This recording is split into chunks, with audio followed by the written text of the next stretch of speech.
Okay, picture this. It's a Sunday afternoon. You open up that investment app you downloaded 18 months ago because you read somewhere that you're supposed to be investing? Right, doing the responsible adult thing. Exactly. And you look at the balance. It says $4,200, and you just stare at it and think, okay, that's not nothing, but you feel absolutely nothing. No excitement, no sense of progress, just this vague, hollow feeling of, is this even working? Or is this whole thing just a slow, boring, pointless exercise in delayed gratification that never actually arrives? And that exact moment, that feeling of total underwhelming boredom, that is precisely when most people make the single most expensive mistake of their lives. They quit right before the math actually flips. Which is what we are fixing today. I'm Lynn. And I'm Frank. Welcome to Talk and Wonder. We create easy-to-understand whiteboard animations covering family finance, investing, passive income, and debt management. Our goal is to break down complex financial topics, help you avoid traps, and build wealth together. If you want to secure your future, you are exactly in the right place. So, let's go back to that $4,200 balance. I spend probably an embarrassing amount of time thinking about the psychology behind this. The reason it feels so incredibly anticlimactic is because in those early stages, almost 100% of your account growth Is just your own sweat, like the cash you're manually transferring over every month. Exactly. It's not the compounding itself.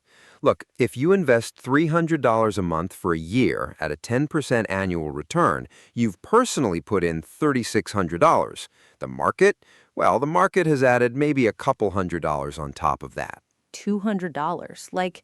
Great, I can buy maybe half a tire for my car with that. Right? You look at it and go, cool, I made $200. And that's technically true, but it's completely beside the point. Think of it like building a snowball at the top of a hill. Okay, I like this. Go on. In the beginning, you're doing all the work. You're packing the snow with your hands, rolling it, shaping it. The hill isn't doing anything yet. The ball is small, your hands are freezing, and you're standing there wondering, Why anyone told me this was a good idea in the first place. yeah, pretty much. But the snowball is growing. Slowly, imperceptibly, it is growing. And at some specific point, it gets just large enough that when it starts rolling, gravity, the physics of the hill, takes over. And then you're not the one doing the work anymore. Right. The physics are doing the work. You just have to not step in front of it and stop it. But the brutal problem here is that nobody tells you exactly how long you have to stand there packing snow before the hill takes over. So people, and I mean the overwhelming majority of everyday people who start investing, They quit during the packing phase. they get bored, they get impatient, they see a friend, making a killing, flipping houses, or they read about someone turning 10 grand into 200 grand on some random stock, and they think, This slow, boring thing I'm doing can't possibly compete with that.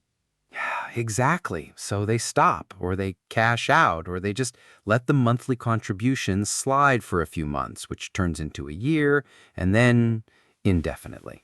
And the brutal irony is they quit right before the hill actually starts to matter. Right. So let's actually look at this, because I think seeing the real math is what changes people's minds, not just hearing, oh, compounding is powerful. Because everyone has heard that. It's totally a cliche at this point. Yeah, but seeing exactly when it becomes powerful, because there is a specific inflection point. And once you see it, you literally cannot unsee it. Okay, let's run the numbers. Let's use my niece, Maya, as an example. Okay, Maya. Let's say Maya is 25, just got a solid job, and decides to invest $500 a month into a broad index fund.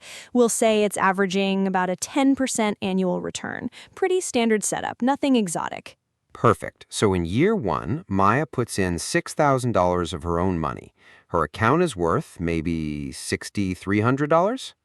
Cool. The market contributed $300. She can buy, I don't know, a really fancy blender.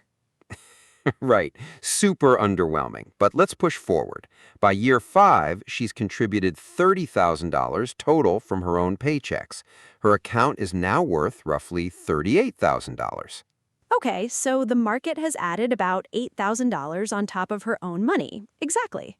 Which is more meaningful. I mean, 8 grand is a really nice family vacation, but she's still doing like 80% of the heavy lifting herself. She's still packing the snow. She is, but the snowball is getting denser. Now let's jump to year 10. By year 10, Maya has manually contributed $60,000. Mm-hmm. Her account is worth about $95,000. Oh, okay. Now we're talking. Right? The market has added $35,000 that Maya didn't have to work for. That starts to feel real. Yeah, if I log in and see an extra 35 grand, I'm definitely feeling good about my life choices. But Frank, if we're being completely honest, 10 years of giving up $500 a month, and she's not even at 100 grand yet, that still doesn't scream wealth machine. Like, she can't retire on that. No, she can't. And that is exactly why year 10 is the ultimate danger zone. People look at a full decade of discipline and think, is this all I get? But what they don't realize is what's about to happen. Because if you look at what happens by year 20, the math just goes completely wild. Let's look at year 20. By year 20, Maya has contributed $120,000 total out of her own pocket. Right. Her account is worth, well, it's approximately $340,000. Okay, wow. So the market just generated $220,000? Exactly. She contributed $1, and compounding gave her back nearly $3. But exciting, year 30 is where the physics just break your brain. By year 30, Maya has put in $180,000. Mm-hmm. Her account is worth something like $986,000, essentially $1 million. She personally saved 180 grand, and compounding created over 800 grand. Okay, wait. Frank, stop. Let me just process this for a second. Over $800,000 that she didn't work for? Didn't earn, didn't save, didn't hustle for, just generated by time, by patience, by leaving things alone and not doing anything clever. God. Now, here's the question I want everyone to sit with. At what exact point in that journey did compounding become the primary engine? Like, when did the hill take over from her hands? Well, it wasn't year 10 because she was still doing most of the heavy lifting then. So maybe year 15? Spot on. The answer mathematically is roughly somewhere around year 12 to year 15. That right there is the inflection point nobody puts on a poster. That is the exact moment Maya's annual returns from growth start to exceed her annual contributions. That's the wealth machine turning on. Yes, you're working hard, putting money in, feeling slightly bored and maybe slightly anxious, and then quietly, without any fanfare, The machine flips, and instead of you feeding compounding, compounding starts feeding you. But you know what's funny? People expect this to feel like, I don't know, winning the lottery, like there will be some dramatic pop on their screen. right, some confetti animation on the app or something. Exactly, but it's not like that. From the inside, it's more like you have a month where things are tight. The water heater breaks, you skip your $500 contribution, and you feel guilty about it. But then you check your balance, and it still went up by like $800.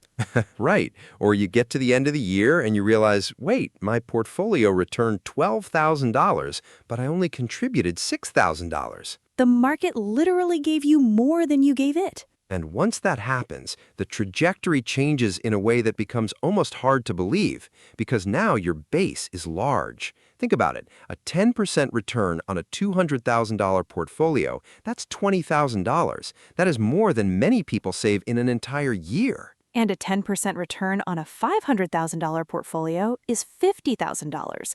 The exact same percentage, a radically different outcome, just because the base is bigger. You haven't gotten smarter, the market hasn't gotten more generous, time just kept doing its thing.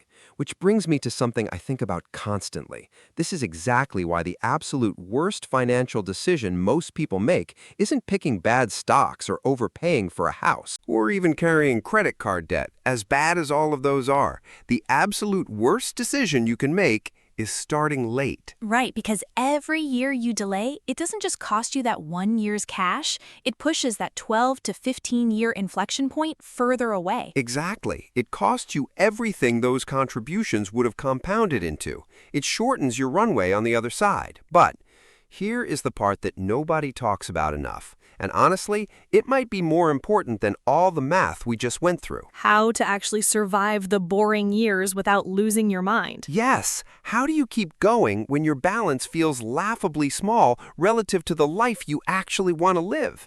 Because this is where the whole thing breaks down for most people. Not the concept. Everyone kind of understands compound interest. It breaks down in the day-to-day execution. The month-to-month act of continuing to invest when you feel absolutely nothing. Right. And I think the honest answer here is you have to change what you are measuring. Look, if your balance is $8,000 and your goal is $1 million, measuring your progress in dollars is going to crush your motivation every single time. You're just going to feel mathematically and emotionally like you are failing. The gap is too huge. It is. So here's what you measure instead. You measure your contribution rate, your consistency, the number of months you've invested without skipping. You are no longer measuring the snowball, you are measuring the packing. I love that. Trusting the process rather than tracking the outcome. Because in those early years, you have zero control over the outcome. The market does what the market does. Exactly. But you have 100% control over the process, how much you save, how consistently you invest, and, well, whether you stay in the market during downturns, which actually, short pause, I'd be doing you a disservice if I didn't mention this explicitly. Oh boy, the panic sell. I mean, we literally did this, or, well, I wanted to do this. Remember that huge market dip a few years ago? I was fully ready to pull everything out just to save what we had left. I remember a very tense conversation in the kitchen, yes. But that's a perfect example. The scariest thing in the early compounding years isn't the market crash itself. In the long run, temporary declines are essentially just noise. But they triggered this insane emotional response. Right. And that response causes you to do the one thing, the only thing that actually derails the entire wealth machine. You sell. And if you sell during a downturn, you don't just lock in your losses. You miss the recovery. And you break the compounding chain. That chain is the whole game. Everything we talked about with Maya, the $800,000 in free gains, the inflection point, the machine turning on, all of it depends on staying invested. Not perfectly timed, not cleverly managed, just staying. Just the boring, quiet, slightly nail-biting act of sitting on your hands and staying in. Exactly. Now, I want to zoom out for a second, because there's a version of this conversation that goes beyond just investment returns. And honestly, I find it even more fascinating, because compounding, as a principle, it applies to almost everything that builds over time. Skills, knowledge, relationships, even raising kids. Right? The exact same inflection point exists in all of them. There is this moment where what you've been quietly building starts to generate returns that, well, exceed what you're actually putting in. Oh, like learning a language. The first few months are absolutely brutal. You're putting in massive effort just to order a cup of coffee without embarrassing yourself. Exactly.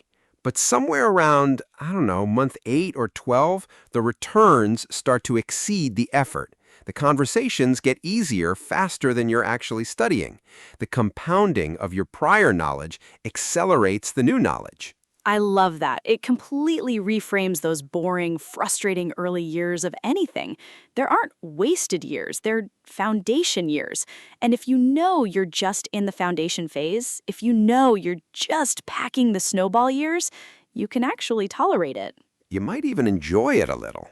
So if you are in those early years right now, the packing the snowball years, the single most important thing you can do is automate your investing. And then, seriously, leave it alone. Do not check it every day. Do not tinker with your allocations every time you read some scary headline on Twitter. Automate, contribute consistently, and protect your time horizon like it is the most valuable asset you own, because it literally is. And if you're starting later, if you're in your 40s or 50s watching this and you're feeling that familiar tightening in your chest, We see you. And I want to say this directly. It is not too late. The math is different, the timeline is compressed, and you will need to, well, you'll have to contribute more aggressively. But compounding still works. The inflection point still comes, just sooner than it would for someone starting at 25. And not starting at all is simply the worst case scenario. There is no version of reality where starting later is worse than doing nothing. Exactly. Look, compounding is invisible. It doesn't send you push notifications. It doesn't give you dopamine hits. It just quietly, relentlessly works. It takes what you've given it and it multiplies. And then it multiplies the multiplied amount. The only question is whether you trust the math enough to survive the years where it feels like absolutely nothing is happening. Because once you finally cross that line, Once the hill takes over, you realize the hardest part wasn't the money. It was just